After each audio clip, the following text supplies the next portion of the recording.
નમો વરિયંતાણમ નમો સિદ્ધાણમ નમો આયર્યાણમ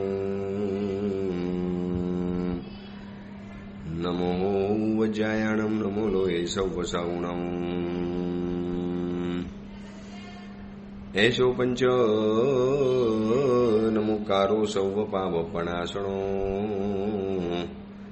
મંગલાહાણમ ચ સૌવેસી બડમમ વૈ મંગલમ મંગલમ ભગવાન વીરો મંગલમ ગૌતમ પ્રભુ મંગલમ સુલભદ્રાદ્યા જૈન ધર્મો સ્તુ મંગલમ. પ્રવચનનો વિષય છે નવી સવાર નવો વિચાર. આજથી લગભગ 1100 વર્ષ પૂર્વે બનેલો અને આશરે 300 જેટલા નીતિસૂત્રોથી સુશોભિત એવો નીતિ વાક્યામૃત નામનો આ ગ્રંથ મનના વિચારોને, મનની અંદરમાંથી ઉત્પન્ન થતા વિચારોને જેમ એક સરોવરની અંદરમાં તરંગો ઊભા થાય, એક દરિયાની અંદરમાં જેમ મોજા ઊભા થાય, એક કૂવાની અંદરમાં જેમ વમરો ઊભા થાય, એવી જ રીતે મનમાંથી વિચારો ઉત્પન્ન થતા હોય છે. મનરૂપી સરોવર ગણો, મનરૂપી દરિયો ગણો, મનરૂપી કૂવો ગણો, મનરૂપી નદી ગણો, જે પણ ગણો એ, પણ આ વિચારોના તરંગો, વિચારોના મોજા, વિચારોના વલયો, વિચારોના વર્તુળ, આ બધું જ મનમાંથી ઉત્પન્ન થાય છે. એટલે મન વિચાર કરે અને પછી એને સિદ્ધ કરવા માટે શરીરના બધા જ અંગો તૈયાર થઈ જાય.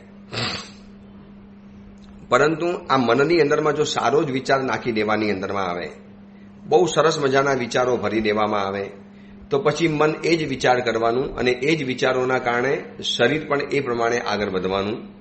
પણ મનમાં સારા વિચારો કેવી રીતે નાખવા, ક્યાંથી લાવવા, બસ એના જ માટે આપણને આ મહાપુરુષોએ દયા કરી કે પોતે અધ્યયન કર્યું, ચિંતન કર્યું, ઊંડું નિરીધ્યાસન કર્યું, બહુ ઊંડાણથી એમને અનુશીલન કર્યું, પરિશીલન કર્યું અને એમાંથી જે અર્ક મળતા ગયા, દરેક મહાત્મા પોતાની ભાષા પ્રમાણે, પોતાના ભાવ પ્રમાણે, પોતાની આવડત પ્રમાણે અલગ અલગ રીતે આ બધું ગોઠવતા ગયા અને એમાંથી આપણને અનેક ગ્રંથોનું સર્જન થયું, અનેક ગ્રંથો આપણને મળ્યા.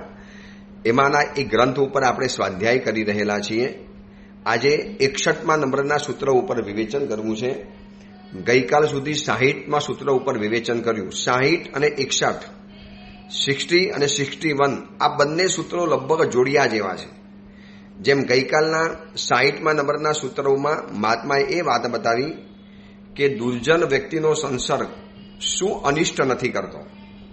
એક જીવનની અંદરમાં ખરાબ વ્યક્તિનો દોસ્તી બની ગઈ કે જાણતા કે અજાણતા કોઈ પણ રીતે ખરાબ વ્યક્તિની દોસ્તી જ્યારે જીવનની અંદરમાં જોડાઈ જાય છે ત્યારે શું અનિષ્ટો જીવનની અંદરમાં નથી સર્જાતા.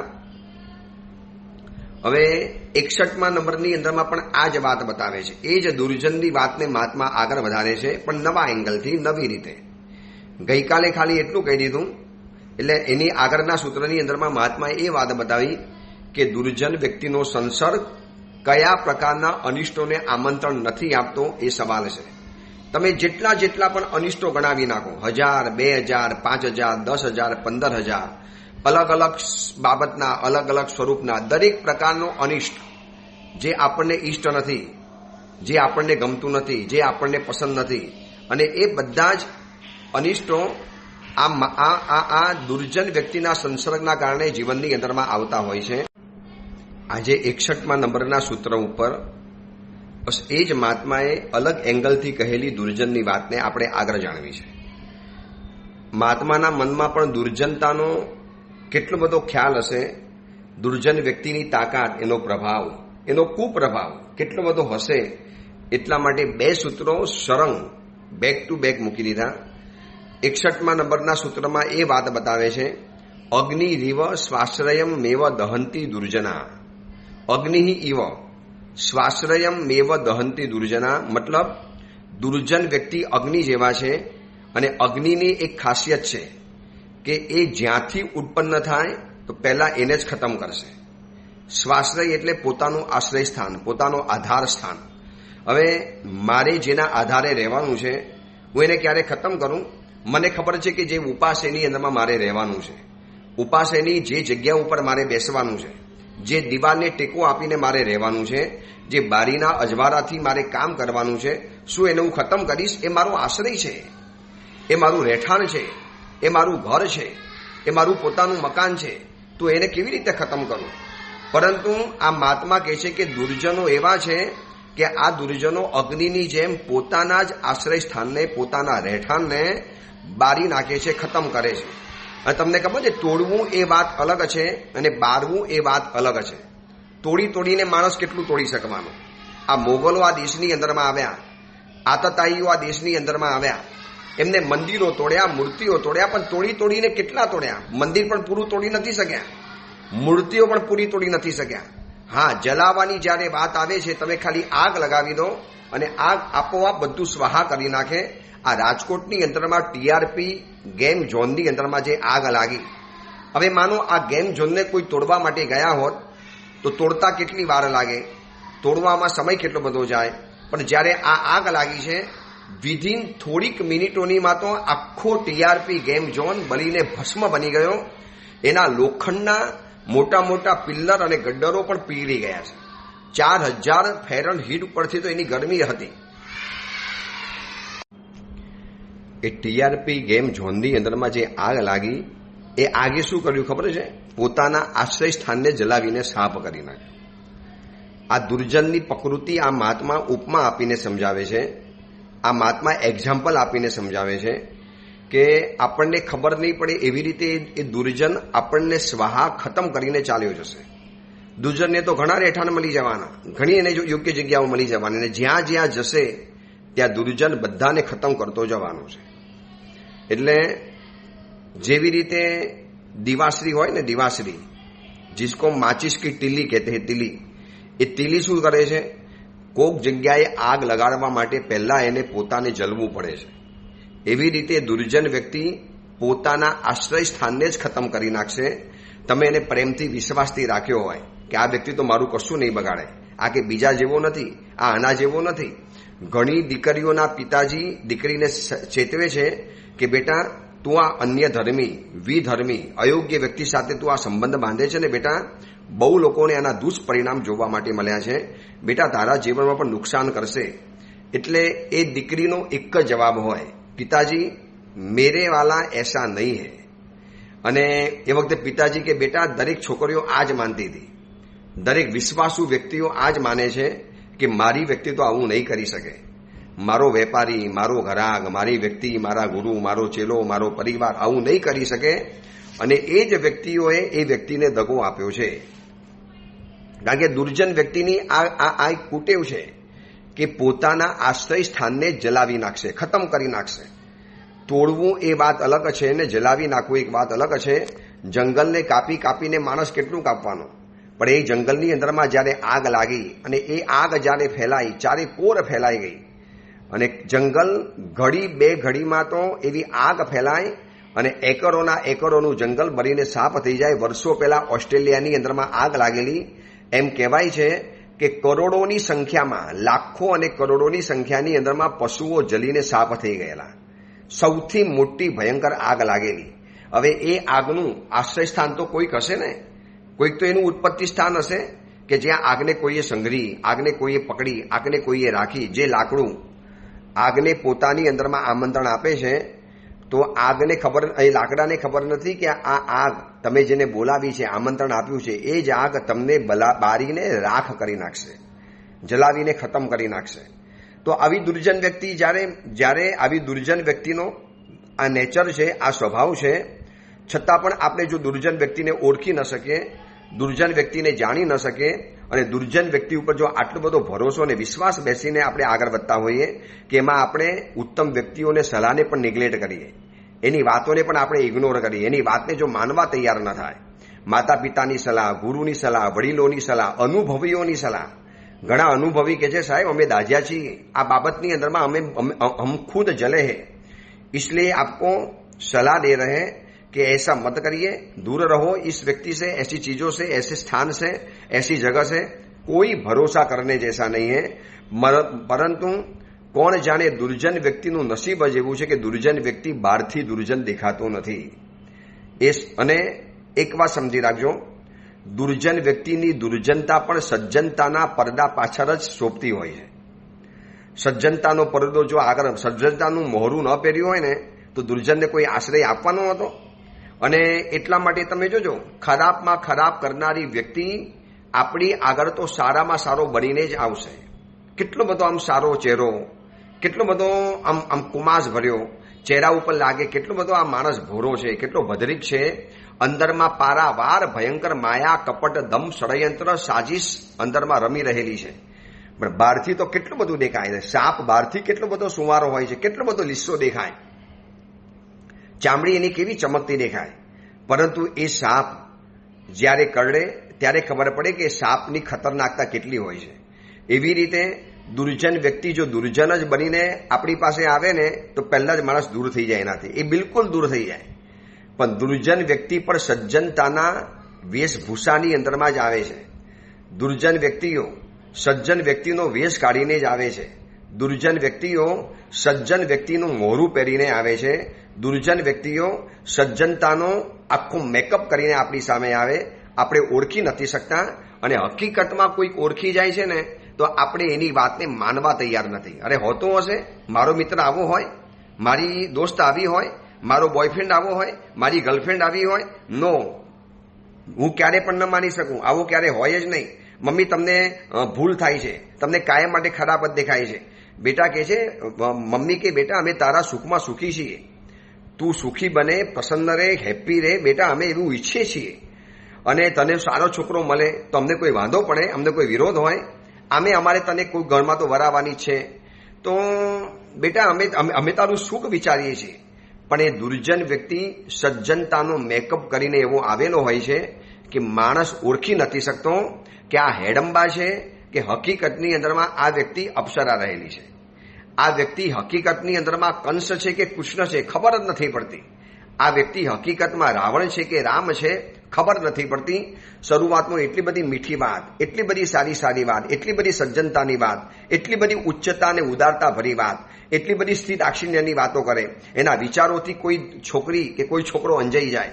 આટલા બધા ઉત્તમ વિચારો છે આ વ્યક્તિના, કેવા એના ઉદાત્ત વિચાર, કેવા બધા ઉત્તમ વિચાર. એ આમ શાયરીઓ ફટકારે ને ડાયલોગ બોલવાની વાચારતા હોય અને થોડા ઘણા સયોક્ષમને બુદ્ધિ અને આઈક્યુ ચાલતા હોય, એવું આમ સરસ મજાની વાકછટા બતાવે. એનાથી ભલભલા અંજાઈ જાય અને વિચારે કે ખરેખર આ વ્યક્તિ બહુ ઉદાર છે, બહુ સ્ત્રી દાક્ષિણ્યથી ભરેલો છે. આની અંદરમાં કેટલી બધી સરળતા અને સજ્જનતા ભરેલી છે. પરંતુ જ્યારે એ વ્યક્તિ હકીકતની અંદરમાં પોતાની દુર્જનતા સજ્જનતાનો મેકઅપ છોડીને જ્યારે પ્રગટ કરે છે અને આપણે ડઘાઈ જઈએ, આવી વ્યક્તિ આને આપણને નુકસાન પહોંચાડ્યું, શું આ વ્યક્તિ ઉપર આપણને ભરોસો હતો, કેટલો બધો આપણને ભરોસો હતો, કેટલો બધો એની ઉપર વિશ્વાસ કરતા હતા. આવા ઠગાવાના અપરંપાર કિસ્સા જૂના કાળમાં પણ બન્યા છે અને આજના કાળમાં પણ બની શકે છે. દુર્જન વ્યક્તિ જો દુર્જન બનીને તમારી સામે આવશે તો કોઈ વ્યક્તિ એને નજીક જાય, એનાથી કોઈ દોસ્તી પણ કરે. દુર્જનતાને પોતાની દુર્જનતા સજ્જનતાના મોહરા પાછળ છુપાવી પડે છે. સજ્જનતાના પડદા પાછળ, સજ્જનતાના બોક્સની અંદરમાં પેક કરી અને દુર્જનતા જ્યારે આપણી નજીકની અંદરમાં આવે છે અને જ્યારે પછી બધા જ પોલ જ્યારે ખુલે, મેકઅપ જ્યારે બધો ખુલે, જ્યારે એમાંથી ગંદકી જ્યારે બહાર આવે, એ ગટરનું ઢાંકણું જ્યારે ઉપરથી ઉખાડવાની અંદરમાં આવે અને પછી ખબર પડે કે આ ગટર, આ ઢાંકણા નીચે તો કેટલી બધી ગંદી ગટર વહેતી હતી, કેટલી બધી ગંદી. હું તમને કેટલા દ્રષ્ટાંત બતાવું આવી રીતે છેતરાઈ ગયેલા, પોતે જ આશ્રય આપ્યો હોય અને પોતાને જ ખતમ કરી નાખ્યો હોય, એવા કેટલાય પરિવારોના મેં જાણ્યા છે કે સાહેબ માસીનો, મામાનો કે દૂરનો ભાઈનો દીકરો સમજી અને અમે એને ઘરની અંદરમાં આશ્રય આપ્યો, અમે એને ઘરની અંદરમાં બોલાવ્યો, પણ સાહેબ આ વ્યક્તિએ ઘરની અંદરમાં આવી અને અમારા જ ઘરને એને જલાવીને સાફ કરી નાખ્યું. કાં ચોરી કરીને ભાગી ગયા, કાં અમારા ઘરની અંદરમાં ઝઘડા કરાવીને ભાગી ગયો, કાં અમારા ઘરની યુવાન દીકરીઓને બદનામ અને ખતમ કરીને ભાગી ગયો. સાહેબ કોની ઉપર વિશ્વાસ મૂકવાનો? આ વ્યક્તિ ઉપર જેને અમે અમારો પોતાનો માન્યો હોય, જેને અમે અમારા પુત્રની જેમ પ્રેમ કરેલો હોય. હમણાં થોડા સમય પહેલા એક બનેલી સત્ય ઘટના, ઉત્તર પ્રદેશની અંદરમાં, યુપીની અંદરમાં બનેલી સત્ય ઘટના છે કે આઈએસ ઓફિસર નિવૃત્ત બની ગયેલા અને બહુ મોટી ઓળખાણ, બહુ મોટી પહેચાન જબરજસ્ત એ વ્યક્તિની નામના 2 દીકરા છે. મોટો દીકરો ભણેલો ગણેલો હતો, એજ્યુકેટેડ હતો, દિલ્હીની અંદરમાં સ્થાયી થવું હતું, એટલે મોટો દીકરો તો દિલ્હીની અંદરમાં રહી પડ્યો. નાનો દીકરો જે હતો એ બસ આવી જ કોઈ ખરાબ વ્યક્તિના સત્સંગના કારણે દુર્જન વ્યક્તિનો સંગ થયો અને બિલકુલ દારૂડિયો પેરા થયો. એટલો બધો દારૂ ઉઠી છે. છેવટે પિતાજીએ કહી દીધું, ઘરમાંથી બહાર નીકળી જા, ગેટ આઉટ, અને હું તને મારી બધી જ વસિયતમાંથી તને બહાર કાઢું છું, તું હવે મારો દીકરો જ નથી. એટલા બધા અપલક્ષણ આ દુર્જન વ્યક્તિના કારણે જીવનની અંદરમાં ઘૂસી ગયા. હવે દીકરો પણ ગયો. મોટો દીકરો સારો હતો પણ ભણેલો ગણેલો હતો અને જોબ એની દિલ્હી મારી ત્યાં રહેવું પડ્યું. નાનો દીકરો તો બિલકુલ નપાવટ અને કપ આતર પાકડ્યો અને એને પણ કાઢી મૂકવો પડ્યો. પતિ પત્ની શાંતિથી રહેતા હતા, મસ્તીથી રહેતા હતા. એમાં એક દિવસ અચાનક પત્નીનું અવસાન થઈ ગયું. અવસાન થઈ ગયું એટલે આ આઈએસ ઓફિસર એકલા પડી ગયા. દીકરા તો એકને તો કાઢી મૂક્યો છે અને એકને નીકળી જવું પડે એવું છે પોતાના બિઝનેસના કારણે. છતાં પણ દિવસો પસાર કરતા હતા, પણ એકલતા સહન ન થઈ એટલે એમને જ એમના કાર્યક્ષેત્રની અંદરમાં એમના જેવી એજ્યુકેટેડ એક અનમેરિડ સ્ત્રી સાથે સંબંધ થયો અને લગ્ન વગેરે કર્યા. ઘરની અંદરમાં લઈ આવ્યા. દીકરાઓને થોડુંક ઓછું ગમ્યું કે પપ્પા આ ઉંમરે તમે લગ્ન કર્યા, આ ઉંમરે તમે અમારી માટે નવી માં લઈ આવ્યા, આ ઉંમરે હવે બધો ભાગ આપવાનો પૈસાનો. પણ પિતાજી કે બેટા શું કરું, એકલો છું, એકલો પડી જઉં છું, ઘરમાં શું કરવાનું. હવે આ બાજુ એક ત્યાંના જ એરિયાનો એક સારો યુવક, આ આઈએસ ઓફિસર બહુ દયાળુ, બહુ પ્રમાણિક, નિષ્ઠાવાળા અને દુઃખીઓને જોઈને અને સહાય કરવા તૈયાર થાય. એમાં એક યુવક એમની પાસે નોકરી માંગવા માટે આવ્યો. સારો લાગ્યો, ભણેલો લાગ્યો એટલે એને ડ્રાઈવરની ટ્રેનિંગ અપાવડાવી, પોતાનો ડ્રાઈવર બનાવડાવ્યો અને એને સારું ઘર અપાવી દીધું. પોતાના ઘરની અંદરમાં દીકરાની જેમ રહેતો હતો, પોતાના જેવું બધું ભોજન ખાઈ. માત્ર બસ એનો દીકરો સગો નથી એટલું જ, બાકી બધું દીકરા જેવું વ્યવહાર. થોડા સમય પછી એને કીધું કે મારો એક નાનો ભાઈ પણ છે, એને પણ જોબ જોઈએ છે, લાવો આપણે એને પણ શીખવાડી દઈએ. એને પણ કાર ડ્રાઇવિંગ શીખવાડ્યું, એને પણ સોફર બનાવી દીધો અને 2 ગાડી હતી, બંનેના ડ્રાઈવર રાખી લીધા, એક પત્ની માટે અને એક પોતા માટે. અને સરસ મજાના દિવસો પસાર થતા હતા. અને આ બંને દીકરાઓ માટે આ આઈએસ ઓફિસરે લાખો રૂપિયા વેર્યા છે એનું ઘર બનાવવા માટે, એ લોકોના લગ્ન કરાવી દેવા માટે, એ લોકોનો સંસારને સજાવી દેવા માટે. અને કહેતા હતા મારી પાસે ધૂમ સંપત્તિ છે અને દયાવાન હતા, વાપરતા હતા. હવે એક દિવસ આ જે યુવક છેલ્લા 5 થી 7 વર્ષથી જેમને ત્યાં જોબ કરે છે, પિતા તુલ્ય છે, જેમને દીકરા જેવો પ્રેમ આપેલો છે. આજે જો દુર્જન વ્યક્તિ કોને કહેવાય?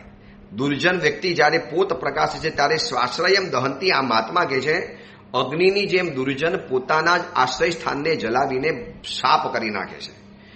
હવે થોડા દિવસો પસાર થયા, મહિનાઓ અને વર્ષો પસાર થઈ ગયા. એના ઘરની અંદરમાં એટલે આ આઈએસ ઓફિસરના ઘરની અંદરમાં એક ફ્લેટ વેચ્યો એટલે એની કરોડો રૂપિયાની કિંમત રોકડ રકમ ઘરના કબાટમાં પડેલી હતી. આ તો દીકરા જેવો હતો, રોજ 2 રોકટોક ઘરની અંદરમાં ફરતો હતો. અને એક દિવસ ખુલ્લું બારણું તિજોરીમાંથી એને કરોડો રૂપિયાના ઝવેરાત પણ જોઈ લીધા અને બુદ્ધિ બગડી. મનની અંદરમાં ખોટો વિચાર આવી ગયો કે જો આ બંને જણાને મારી નાખું ને તો આ બધી સંપત્તિ આપણી બની જાય. અને આની અંદરમાં છે ને નામ શેઠના દીકરાનું જ આવવાનું, કારણ કે શેઠનો દીકરો નપાવટ છે અને પિતાની સાથે રોજ ઝઘડે છે સંપત્તિ માટે. નામ એનું આવી જશે અને હું સેફલી બચી જઈશ, મને કશો વાંધો નહીં આવે. એને એના ભાઈને તૈયાર કર્યો, એને બીજા મિત્રને તૈયાર કર્યો, આખું ષડયંત્ર બનાવી નાખ્યું. તમે વિચારી શકો છો, પોતાના જ આશ્રયદાતા, પોતાના માલિક પિતા જેવા શેઠને હવે ખતમ કરવા છે. આ દુર્જન વ્યક્તિની નેચર, આ દુર્જન વ્યક્તિની ખાસિયત, આ દુર્જન વ્યક્તિનો આ એક વાસ્તવિક પરિચય છે. અગ્નિ રીવ સ્વાશ્રયમ એવ દહંતી દુર્જનાહ. અગ્નિની જેમ પોતાના જ આશ્રય સ્થાનને જલાવીને સાફ કરે છે દુર્જન માણસો. એ વિચારશે નહીં કે આ વ્યક્તિએ મારો હાથ પકડ્યો, મને ક્યાં ને ક્યાં પહોંચાડી દીધો. આ મારા ગુરુદેવે મને ક્યાં ને ક્યાં પહોંચાડ્યો. આ ગુરુદેવે મને નૌકાર મંત્ર શીખ્યો, ઉપાસેમાં નહોતો જતો અને આ ગુરુ ભગવંતે મારો હાથ પકડીને મને શાવકના સંસ્કાર આપ્યા, સામાયિક પ્રતિક્રમણ પૂજા કરતા કર્યો. હવે તમે કોઈ ઉચ્ચ પ્રકારના ગુરુ ભગવંતને મળ્યા, કોઈ એનાથી વધારે ઉપર લેવલવાળા ગુરુ ભગવંતને મળ્યા અને તમે તમારા ગુરુ ભગવંતને છોડી દો, નિંદા વગેરે કરો. એટલે શું કર્યું? અગ્નિની જેમ તમે પણ પોતાના જ આશ્રય સ્થાનને જલાવીને સાફ કરી નાખ્યું. આ મહાત્મા કહે છે દુર્જન વ્યક્તિને અગ્નિની ઉપમા આપી. આગ, ફાયર, આ ફાયર જેવા માણસો છે, ક્યારે જલાવીને સાફ કરી નાખે ખબર નહીં પડે. અને આ બંને યુવકોએ ત્રીજો મિત્ર એક તૈયાર કર્યો. 3 જણાએ ભેગા થઈ આઈએસ ઓફિસર રોજ સવારના પોરમાં ફરવા માટે જાય અને આ બાજુ એમના પત્ની ઘરની અંદરમાં એકલા હોય. પણ દીકરા જેવા આ યુવકો શેનાથી ડરવાનું હોય, શું કામ ડર લાગે? અને અચાનક 3 જણા આવ્યા, પગે લાગ્યા. નવો યુવક જોયો એટલે આઈએસ ઓફિસરની પત્નીએ પૂછ્યું કે કોણ છે? તો કે એને પણ એક સારી જોબ જોઈએ છે, જરા અપાવો ને. તો ઠીક છે, હમણાં આવશે તમારા શેઠ, હમણાં ભાઈ આવશે, વાત કરીશું, બેસો, ડ્રોઈંગ રૂમમાં બેસો, તમારા માટે ચા બનાવીને લાવું છું. એમ કહીને પત્ની ચા બનાવવા માટે કિચનની અંદરમાં ગયા. આ 3 જણા પાછળથી આવ્યા અને ગળા ઉપર ભીસ નાખી દીધી. ઓલા બેન કહે છે કે શું કરે છે બેટા? બેટા શું કરે છે? અમે તારા માટે શું નથી કર્યું? બેટા આ અમને દિવસો બતાડવાના આવ્યા? કશું જ વિચાર્યા વગર ગળા ઉપર ટૂંપો આપી દીધો, ગળા ઉપર ફાંસો બાંધી દીધો અને તરફડીને બેન ખતમ થઈ ગયા. અને ઘરમાં બધું જ માલ મલિદા બધા જ વસ્તુઓ ઉઠાવી ગયા. મોબાઈલ, રોકડા, નાણાં ખાતું, આભૂષણ બધું જ ચોરીને ભાગી ગયા. કરોડો રૂપિયાની ચોરી ઘરમાંથી કરી નાખી. અને બહાર પોલીસને શું લાગ્યું તપાસ કરતા કરતા કે આનો દીકરો દારૂડિયો છે, વારંવાર પિતા સાથે ઝઘડો તો કરતો જ હતો, ચોક્કસ નાના દીકરાનું આ પરાક્રમ છે. મહિનાઓ સુધી તો પોલીસ આની તપાસની અંદરમાં રહી. ઓલા લોકોએ પ્લાન જ એવો બનાવેલો, પણ આખરે ભાંડો ફૂટી ગયો, સત્ય હકીકત બહાર આવી ગઈ. તમે નહીં માની શકો, આઈએએસ ઓફિસર એટલા બધા આઘાતની અંદરમાં સડી પડ્યા કે આ બંને યુવકો જેમને મેં મારા બીજા 2 દીકરા કરતા પણ વધુ સાચવ્યા, ઘરમાં રાખ્યા, અમારા ઘરના ભોજન ખવડાવ્યા, વસ્ત્રથી માંડી ઘરથી લગાવી એની બધી જ જરૂરિયાતોને અમે પૂરી કરી, એની બધી જ ઈચ્છાઓને પૂરી કરી, એની આખી લાઈફ વ્યવસ્થા બધી જ અમે પરિપૂર્ણ કરી. અને છતાં પણ આવો વિશ્વાસઘાત, દગો, એવો આઘાત લાગ્યો કે મહિનાઓ સુધી તો એ આઈએસ ઓફિસરને કર નથી વળી. ચલો એ ઘટના તો આગળ ચાલી. આપણી વાત એ છે કે અગ્નિની જેમ પોતાના જ આશ્રયને જલાવીને સાફ કરે છે દુર્જન વ્યક્તિઓ. જે માતા પિતાએ મોટા કર્યા, જે માતા પિતાએ સંસ્કાર આપ્યા, જે માતા પિતાએ ગાંઠનું ગોપીચંદ કરીને તમને મોંઘી સ્કૂલમાં, કોલેજમાં ભણાવ્યા, જે માતા પિતાએ તમને સારામાં સારા ડિગ્રી સુધી પહોંચાડ્યા, જે માતા પિતાએ તમને સરસ મજાનું ઘર આપ્યું, વ્યવસ્થા આપી, બધું ભોજન વગેરે કરાવડાવ્યું, તમારા વસ્તુને ધોઈ આપ્યા, વસ્તુની ચિંતા નથી કરી, તમને આમ રાજકુમારની જેમ રાખ્યા છે. એટલે મેં હમણાં એક પુસ્તકમાં સરસ મજાનું વાક્ય વાંચેલું હતું કે દીકરાઓને કીધું છે કે બેટાઓ, નાની ઉંમરની અંદરમાં તમારી મમ્મીએ તમને રાજકુમારની જેમ રાખ્યા છે, તો હવે તમારી જવાબદારી છે કે મોટા થયા પછી તમારે તમારી મમ્મીને મહારાણીની જેમ રાખવી જોઈએ. તમને જ્યારે માએ રાજકુમારની જેમ રાખ્યા, બધી જ ઈચ્છા પૂરી કરી, બધી સગવડો આપી, બધી સવલતો આપી, તમે જે માગ્યું એ માએ તમને આપ્યું, પહોંચાડ્યું, ભણાવ્યા, ગણાવ્યા, તૈયાર કર્યા, બુદ્ધિમાન બનાવ્યા, સમર્થ બનાવ્યા, સશક્ત બનાવ્યા, પાવરફુલ બનાવ્યા, તમને 2 પૈસા કમાતા કર્યા, 2 જગ્યાએ તમારી બોલબાલા વધારી આપી. આ સંસારના સમાજની અંદરમાં તમને પણ એક સમર્થ તરીકે ઉભા રહેતા શીખ્યું. આ બધું જો માતા પિતાએ શીખ્યું છે, તો હવેના દિવસોની અંદરમાં તમારે તમારા માતા પિતાને રાજા અને રાણીની જેમ સાચવવાના હોય છે. પણ દુર્જન વ્યક્તિ શું હોય ખબર છે? પોતાના જ આશ્રય સ્થાનને જલાવી નાખે, પોતાના જ માતા પિતાઓને ખતમ કરે, હેરાન કરે, ત્રાસ આપે, ત્રાસ. એવા દીકરા દીકરીઓ જોયા છે કે માતા પિતા રીતસર એનાથી ત્રાસવાદીની જેમ ત્રાસ પામ્યા છે. હશે, માતા પિતાનો પણ કંઈક તો ગુનો હશે, તાલી 2 હાથે પડે છે, પણ માતા પિતાના ઉપકારની સામે એ બધું ગૌણ છે, નગણ્ય છે, ન ગણી શકાય એની સામે. તમારા માતા પિતાના ઉપકાર ઓછા છે તમારી સામે, અને તમે અગ્નિની જેમ તમારા આશ્રયને ખતમ કરી નાખશો. આ જ માતા પિતા તમારો આશ્રય સ્થાન હતા. નાની ઉંમરમાં તમને મમ્મી મમ્મી બોલતા બોલતા તમારા મોઢાની જીભ નથી સુકાતી. તમારામાંથી આમ રાહ જોઈએ, મારા પપ્પા ક્યારે આવશે, મમ્મી પપ્પા ક્યારે આવશે. તમે પપ્પા માટે રડતા હતા, અને તમે આજે પપ્પાને રડાવો. એક દિવસ એવો હતો, તમે આમ છે ને બારણે ઉભા રહેતા, મારા પપ્પા ક્યારે આવે, મારા પપ્પા ક્યારે આવે. અને હવે તમે બારણે ઉભા રહીને પિતાજીને બહાર ધક્કા મારો છો, પિતાજી ઘરમાંથી નીકળી જાઓ, તમને આ ઘરમાં રહેતા નથી આવડતું. શરમ આવી જોઈએ. આ મહાત્માએ તમને અગ્નિની ઉપમા આપી છે. જો આવા દીકરાઓ હોય તો તમે તમારા આશ્રય સ્થાનને જલાવીને સાફ કરશો. અરે મારા ગુરુએ મને અહીં સુધી પહોંચાડ્યો, મને બોલતા શીખ્યું, ભણતા શીખ્યું, મને આ સભ્ય સમાજનો એક મને સદસ્ય બનાવી આપ્યો, મને આટલો બધો સમર્થ બનાવી આપ્યો. હવે મારા ગુરુ મને તમાચા મારે કે ગાર આપે કે મને મારા ગુરુ કાંઈ પણ કરી શકે, મને કોઈ બોલવાનો અધિકાર નથી. મારી ઉપર જે મારા ગુરુએ ઉપકાર કરેલા છે, ગુરુને એમ કહી દઉં છોડીને ચાલ્યો જઈશ, આમ નહીં કરવાનું, સીધી રીતે વાત કરો, જરા મારી સાથે રિસ્પેક્ટથી વાત કરો. મારે એવું બોલાય, મારા ગુરુજીને કહેવાય. તો હું પણ છે ને અગ્નિની જેમ મારા જ આશ્રય સ્થાનને જલાવીને સાફ કરનારો બની ગયો. આગની ઉપમા આપી, આગ ખતરનાક છે, ભયંકર છે. જ્યાં ઉત્પન્ન થાય એને તો પહેલા જ ખતમ કરે.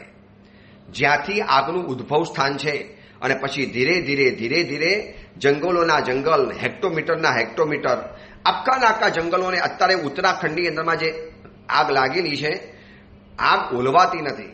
ભયંકર વાવાઝોડો જેવો પવન અને એની પાછળ આગ ફેલાતી જાય. આ વાક્યને 59 અને 60માં વાક્યને યાદ કરવા જેવું છે. 60 અને 61માં વાક્યને કે અગ્નિની જેમ દુર્જન વ્યક્તિઓ પોતાના જ આશ્રય સ્થાનને જલાવીને સાફ કરે છે. યુવાન દીકરી હોય, સ્વરૂપવાન બની ગઈ, સુંદર મજાનું રૂપ ખીલી ઉઠ્યું હોય, કતભવની કોઈ તપસ્યાના પ્રભાવે અને જીવદયાના પ્રભાવે આરોગ્ય અને સ્વાસ્થ્ય, બ્યુટી અને હેલ્થ બંને સારામાં સારી બની ગઈ અને સરસ મજાનું ભણતા આવડ્યું. હવે દીકરી એમ કહી દે, પપ્પા હવે હું જઉં છું મારી રીતે, તમારે મારી રાહ નહીં જોવાની, મને મારું કરી લેવાનું. હું તમને કહું, હજી આજના જ પેપરમાં, ગઈકાલના પેપરની અંદરમાં મેં વાંચ્યું, કદાચ સાચું ખોટું મને ખબર નથી, પણ પેપરની અંદરમાં આવ્યું એટલે તો કદાચ વાત સાચી હોય. શત્રુઘ્ન સિંહા અને એની દીકરી છે સોનાક્ષી સિંહા. સોનાક્ષી સિંહાએ વિધર્મી યુવકની સાથે લગ્ન કરવાનું નક્કી કર્યું છે. અને પત્રકારોએ જ્યારે આ શત્રુઘ્ન સિંહાને પૂછ્યું કે તમારી હિન્દુ બેટી, તમે હિન્દુ પરિવાર અને દીકરી તમારી વિધર્મી સાથે લગ્ન કરે છે, અને એ વખતે શત્રુઘ્ન સિંહા એક શબ્દ બોલ્યા છે કે આજના કયા દીકરાઓ માતા પિતાને પૂછીને કામ કરતા હોય છે? મને ખાલી જણાવી દીધું છે, મને પૂછ્યું નથી. આ શત્રુઘ્ન સિંહાની વાત કરું છું, જેનો મોટો બંગલો છે જૂ સ્કીમની અંદરમાં, જ્યાં અમે ચોમાસું કરેલું છે. બિહારમાં જતા આવતા રસ્તામાં એનો બંગલો દેખાય અને આટલા મોટા બંગલાનો માલિક, કરોડો રૂપિયાના, અબજો રૂપિયાના આસામી, અને એની દીકરી હિન્દુ પરંપરાને છોડી અને એની દીકરી આટલી ભવ્ય એક વિરાસતને છોડી અને એક આ ભવના માત્ર ચામડીના પ્રેમ ખાતર જો એ જતી હોય વિધર્મીની પાસે, હવે જાય એની મરજી, ઠીક છે, દીકરી છે, યુવાન છે, જાય એની મરજી, પણ પિતાના આશીર્વાદ વગર એનું જીવન સફળ બનવાનું. અને ગમે એવો બાપ હોય, બાપના આશીર્વાદ તો જીવનમાં કામ જ લાગવાના. યાદ રાખજો, ગરીબ ને તમે ખોટો પૈસો આપશો ને તો પણ એ દુવા તમને સાચી જ આપવાનો. દુવા ક્યારેય ખોટી નથી હોતી. તમારો કદાચ ભાવ ખોટો હોય, એવી રીતે પિતાજી પણ ભલે કદાચ કોઈ પણ હોઈ શકે, પણ પિતા એ પિતા છે. જ્યારે પિતાને ભરી સભામાં, પત્રકાર પરિષદમાં એમ શબ્દ કહેવો પડ્યો, કદાચ તમને આ ખોટું લાગતું હોય તો સંદેશ પેપરની અંદરમાં અને ગુજરાત સમાચાર, ગુજરાતી પેપર છે બે, સંદેશ અને ગુજરાત સમાચાર, એની અંદરમાં સ્પેશિયલી એક પત્રકારે આર્ટિકલ લખેલો છે અને ઉપર હેડિંગની અંદરમાં આ જ લખેલું છે કે શત્રુઘ્ન સિંહા એ પોતાની દીકરીથી નારાજ છે અને દીકરીના લગ્ન થયા છે અને લગ્ન કરવાની છે આની સાથે. એ પિતાજીને તો પછી ખબર પડેલી છે. તમે વિચારી શકો છો, જે દીકરીને રૂપારી બનાવી, બ્યુટીફુલ બનાવી, મૂવીની અંદરમાં કામ કરતી બતાવી, ઘણા મૂવીઓની અંદરમાં સોનાક્ષી સિંહાએ કામ કરેલું છે. શત્રુઘ્ન સિંહા પણ પોતે શોટગન કહેવાય છે, એને પણ મૂવીની અંદરમાં કામ કરેલું છે. અને આજે એને એ દિવસો જોવાની અંદરમાં આવે, આ નાનકડી દીકરીને કેવી રીતે પિતા ઉચકીને ફરતા હશે, કેવી એને ગાલમાં ચૂમીઓ કરી હશે, એના માટે કેટલું બધું પિતાજીએ જતું કર્યું હશે, એના માટે પિતાજીએ કેટલું બધા કષ્ટોને સહન કર્યા હશે. અને આજે એ દીકરી આટલી ભવ્ય પરંપરાને છોડી અને એક વિધર્મીના સથવારે પહોંચી જાય. અરે આપણને એમ થાય ધિક્કાર છે આના રૂપ અને સૌંદર્ય અને શક્તિ અને હોશિયારી ઉપર. શું કરવાની એવી તમારી શક્તિ અને હોશિયારી જે તમને જીવનની અંદરમાં પરંપરાને સાચવતા ન શીખવાડે, તમને માતા પિતાના ભક્ત ન બનાવે? શું થયું? અગ્નિની જેમ દુર્જનો પોતાના જ આશ્રય સ્થાનને જલાવીને સાફ કરે છે. આ પોતાના પિતાજીના દિલને સાફ કરી નાખ્યું. કલેજાનો કડકો છે, પિતાજીને અરમાન નહીં હોય કે ઠાટમાટી લગ્ન કરાવીશ. આ તો વિધર્મી યુવકની સાથે કોર્ટમાં મેરેજ કરી લેવાની છે. જે પેપરમાં લખ્યું છે એ બતાવું છું, મારા ઘરનું નથી બતાવતો.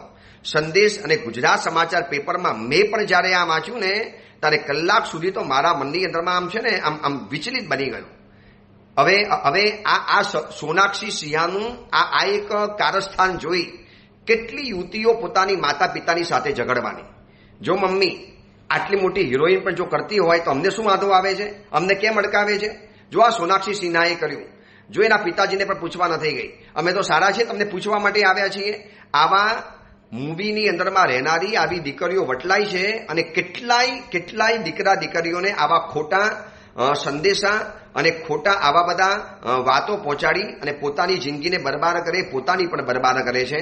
એને તો જે કર્યું એ કર્યું. હું તમને એટલા માટે બતાવું છું કે આ મહાત્મા કહે છે અગ્નિની જેમ પોતાના જ આશ્રય સ્થાનને જલાવીને સાપ કરે છે. આવા દુર્જન વ્યક્તિઓ, આ દુર્જન વ્યક્તિઓથી દૂર રહેવા જેવું છે. એટલા માટે આ મહાત્મા આપણને આ ભારપૂર્વક વાત કરે છે કે જીવનમાં કદાચ દુર્જન વ્યક્તિ આવી ગયો હોય, ભૂલે ચૂકે, અજાણતા કોઈ પણ સ્વરૂપે, તો બસ એનાથી દૂર થઈ જજો. એનાથી 9 ગજનું અંતર બનાવી લેજો. એનાથી ક્યારે નજદીકની અંદરમાં આવવાની કોશિશ નહીં કરતા. અને આવા કદાચ તમને આજુબાજુની અંદરમાં કોઈક એવા દેખાતા હોય, આવા દીકરા દીકરીઓ, આવી વ્યક્તિઓ, આવા કોઈ પણ માણસો, એને આ વાત પહોંચાડવા જેવી છે. ચલો એ અંગેની બીજી વિશેષ વાત આપણે આવતીકાલે કરીશું. એ જ મંગલકામના મંગલ ભાવના. જીનાગના વિરુદ્ધ કાંઈ પણ બોલાયું હોય તો મિચ્છામી દુક્કડમ.